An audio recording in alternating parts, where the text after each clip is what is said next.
Bismillahirrahmanirrahim. Assalamualaikum warahmatullahi wabarakatuh. Duli Yang Teramat Mulia Paduka Seri Pengiran Muda Mahkota Pengiran Muda Haji Al-Muhtari Billah, Ibni Kebawah Duli Yang Maha Mulia Paduka Seri Baginda Sultan Haji Hassanal Bolkiah Muizzuddin Wad Daulah, Menteri Kanan di Jabatan Perdana Menteri berkenan menerima menghadap Ketua-Ketua Perwakilan Negara Brunei Darussalam yang baru dilantik dan Ketua-Ketua Perwakilan Asing ke Negara Brunei Darussalam yang baharu. Majlis menghadap berlangsung kemarin di Qasar Al-Mizan. Turut hadir Datuk Seri Paduka Awang Muhammad Reza bin Datuk Paduka Haji Muhammad Yunus, Timbalan Menteri di Jabatan Perdana Menteri. Pada 12 Mei 2026 di Istana Nurul Iman, Kebawah Duli Yang Maha Mulia berkenan menggunakan surat-surat watikah pelantikan kepada Ketua-Ketua Perwakilan Negara Brunei Darussalam yang baharu dan juga menerima surat-surat tauliah pelantikan daripada Ketua-Ketua Perwakilan Asing yang baharu ke negara Brunei Darussalam. Ketua-Ketua Perwakilan Negara Brunei Darussalam yang baru dilantik dan Ketua-Ketua Perwakilan Asing ke negara Brunei Darussalam yang baharu ialah Tuan Yang Terutama Pihin Orang Kaya Seri Pahlawan Colonel Besar Datuk Paduka Haji Abdul Rahmani bin Datuk Paduka Haji Basir Pesuruhjaya Tinggi ke Malaysia, Tuan Yang Terutama Muhammad Syafi'i bin Haji Kasim Duta Besar Istimewa dan Mutlak ke Belgium, Tuan Yang Terutama Haji Khairul Rizal bin Haji Abdul Majid Duta Besar Istimewa dan Mutlak ke Republik Demokratik Timor Leste, Puan Yang Terutama Dayangku Nur Aslina binti Pengiran Datuk Paduka Haji Salihuddin Pesuruhjaya Tinggi ke Australia, Tuan Yang Terutama Abdullah Hamad A.A. Al-Mari Duta Besar Istimewa dan Mutlak Qatar, Tuan Yang Terutama Saleh A.M. Al-Sheha Duta Besar Istimewa dan Mutlak Arab Saudi, Tuan Yang Terutama Akrapong Chalim Non Duta Besar Istimewa dan Mutlak Thailand, Tuan Yang Terutama Yip Wei Kiat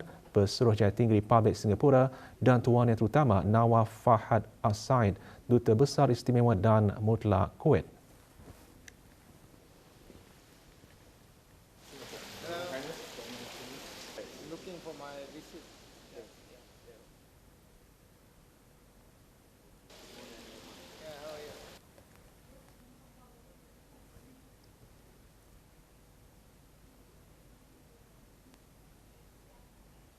Usaha memperkukuh hubungan baik antara Majlis Mesyuarat Negara dan Parlimen Singapura termasuk meneroka peluang bagi pertukaran lawatan bagi meningkatkan kerjasama, kefahaman tadbir urus serta keutamaan masing-masing antara yang dibincangkan semasa kunjungan hormat Yang Berhormat Pihin Orang Kaya Seri Lela Datuk Seri Setia Awang Haji Abdul Rahman bin Datuk Setia Haji Muhammad Taib yang di-Pertua Majlis Mesyuarat Negara kepada Yang Berhormat Siah Kian Peng, Speaker of the Parliament of Singapore. Kunjungan dibuat ketika lawatan rasmi ke Republik Singapura atas undangan Speaker of the Parliament of Singapore. Perbincangan turut menyentuh beberapa perkara berkepentingan bersama termasuk usaha meningkatkan akses dan penglibatan masyarakat terhadap institusi parlimen serta kepentingan meningkatkan keselamatan makanan melalui teknologi pertanian dan makanan agri-tech food. Kedua-dua pihak juga bersetuju untuk meneroka potensi penubuhan jalinan persahabatan antara Majlis Mesyuarat Negara dan Parlimen Singapura bagi memperkukuhkan hubungan erat dan kerjasama antara kedua-dua parlimen.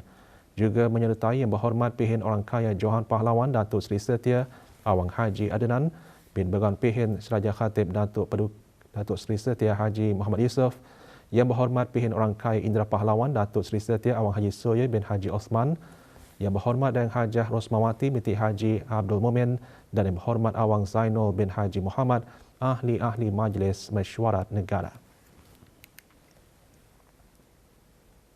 Jabatan Penjara dalam merancang dan melaksanakan program-program pemulihan berteraskan proses desistance.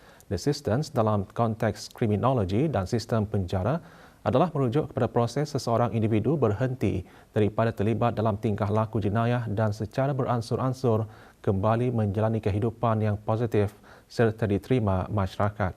Yang Berhormat Datuk Seri Setia Awang Haji Ahmaddin bin Haji Abdul Rahman, Menteri Hal Ehwal Dalam Negeri berucap demikian semasa majlis pembarisan sambutan memperingati penubuhan Jabatan Penjara ke-72 kemarin. Majlis berlangsung di Padang Kawat Pusat Latihan Jabatan Penjara di daerah Tutong.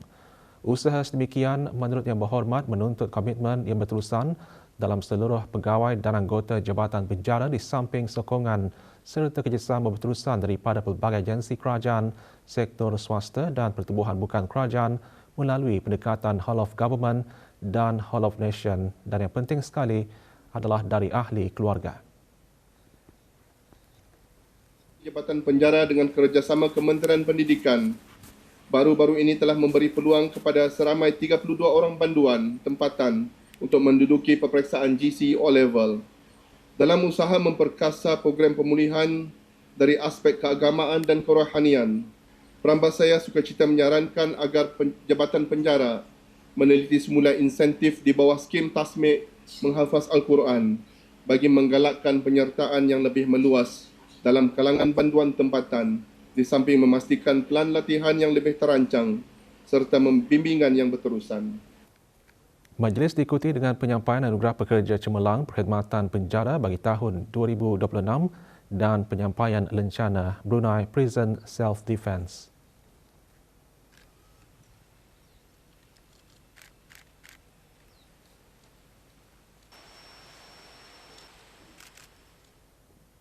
Kunci utama saya adalah berdisiplin, berdedikasi, patuh dalam menjalankan tugas, peka menangani permasalahan persekitaran sewaktu bertugas dan mengikut setiap arahan dari semasa ke semasa.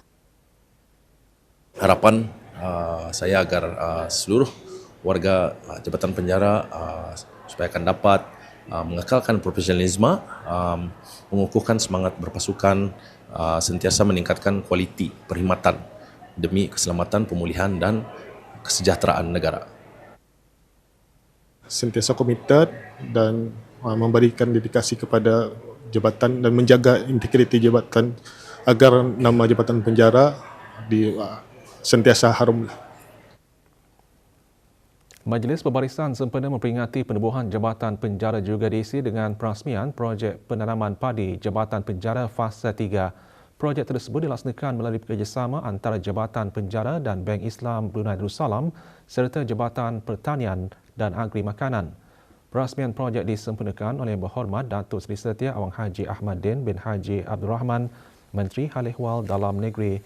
Inisiatif penanaman padi antara lain bertujuan memberi pembelajaran dan pengalaman praktikal kepada para penghuni dalam bidang pertanian serta membentuk kemahiran yang bermanfaat sebagai persediaan untuk kehidupan setelah keluar kelak.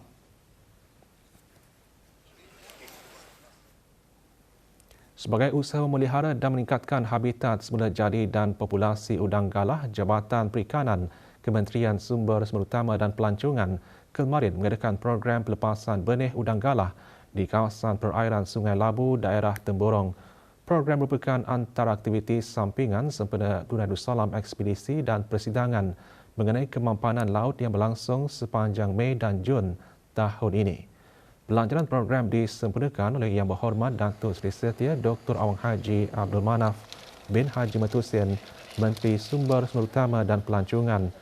Program dilaksanakan dalam usaha memelihara spesies berkenaan yang kini terancam akibat penangkapan berlebihan dan faktor alam sekitar. Udang galah juga memainkan peranan penting dalam mengekalkan keseimbangan ekosistem air tawar serta menjadi sumber makanan dan pendapatan bagi komuniti setempat.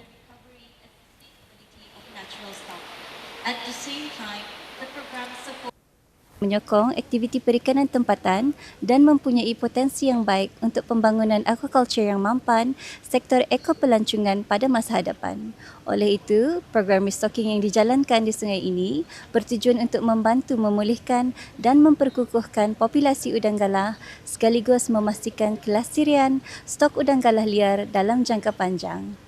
Program kali ini melepaskan sebanyak 200,000 ekor benih udang galah. Sejak tahun 2022, hampir 600,000 ekor benih udang galah telah dilepaskan. Jabatan Perikanan turut menyasarkan pelepasan sebanyak 100,000 ekor benih udang galah setiap tahun sebagai langkah berterusan memelihara keseimbangan ekosistem sungai dan meningkatkan kesedaran masyarakat mengenai kepentingan pemeliharaan sumber akuatik.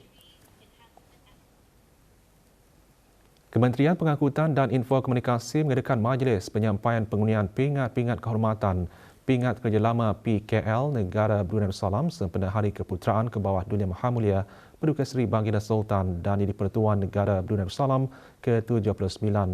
56 orang menerima pingat berkenaan terdiri daripada pegawai dan kaki tangan Kementerian Pengangkutan dan Infokomunikasi dan jabatan-jabatan di bawahnya. Majlis diraihkan kemarin di sebuah hotel di Gadong. Penyampaiannya disempurnakan oleh Berhormat Pengiran Datuk Seri Setia Syamhari bin Pengiran Datuk Paduka Haji Mustafa, Menteri Pengangkutan dan Infokomunikasi. Majlis dihasrat menjadi sumber inspirasi dan pembakar semangat kepada seluruh warga kerja kementerian dalam memperkukuh budaya kerja cemerlang.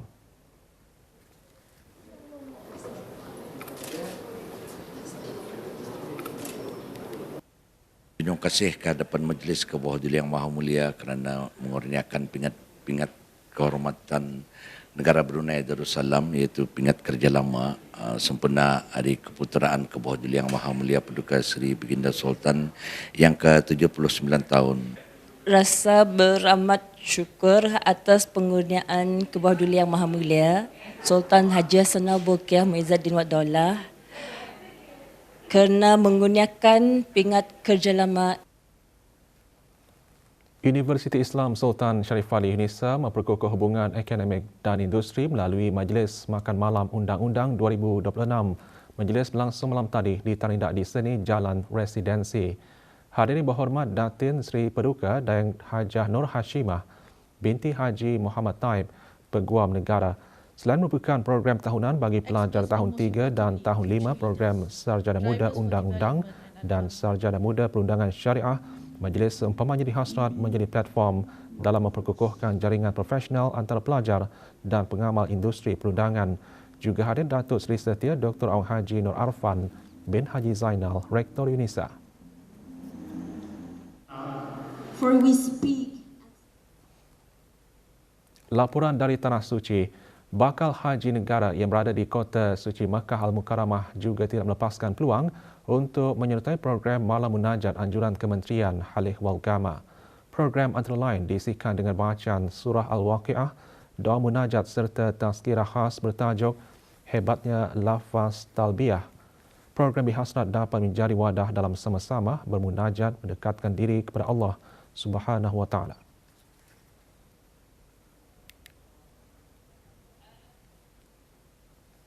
Sebagai persiapan menjelang tibanya kemuncak ibadah haji, rombongan pejabat urusan jemaah haji PUJH Pentadbiran dan Perubatan bersama semua syarikat pengendali perkhidmatan haji mengadakan lawatan ke Arafah dan Mina. Semasa lawatan ini, syarikat-syarikat pengendali haji menanda tilam-tilam di khemah Arafah dan Mina mengikut bilangan bakal haji masing-masing. Ia bertujuan memastikan kelancaran pergerakan masuk bakal haji negara semasa melaksanakan ibadah wukuf di Arafah dan bermalam di Mina.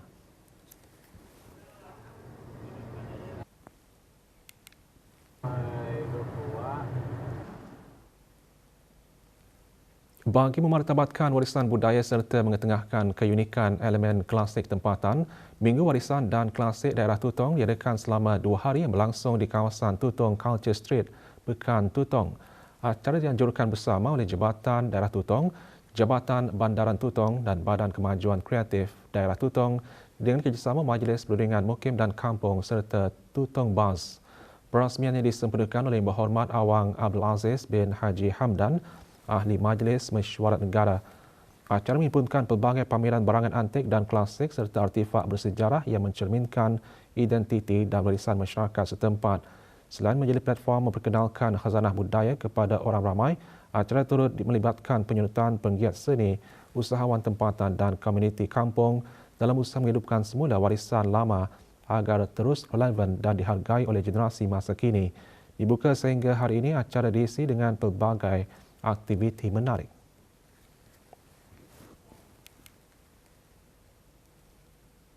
Majlis perasmian papan tanda kediaman bagi beberapa ketua kampung yang menerima sijil lantikan jawatan minggu lalu di daerah Blaid diteruskan lagi kemarin. Perasmiannya disempurnakan oleh Awang Haji Amirul Hafizin bin Haji Muhammad, pemangku pegawai daerah Blaid. 9 ketua kampung baharu menerima papan tanda di kediaman masing-masing pada majlis ini. Juga hadir ahli-ahli Majlis Mesyuarat Negara.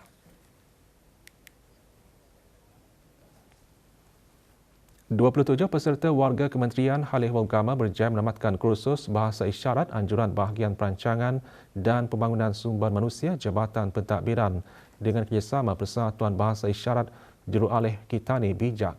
Majlis penyampaian sijil kepada peserta diadakan di Masjid Suri Sri Begawan Raja, Pengiran Anak Damit, Manggis, Madang. Penyampaian sijil disempurnakan oleh Awang Haji Muhammad Rosli bin Haji Ibrahim, Setiausaha Kementerian Hal Ehwal Agama. Kursus antara lain menggalakkan penglibatan aktif komuniti berkeperluan khas dalam program-program keagamaan.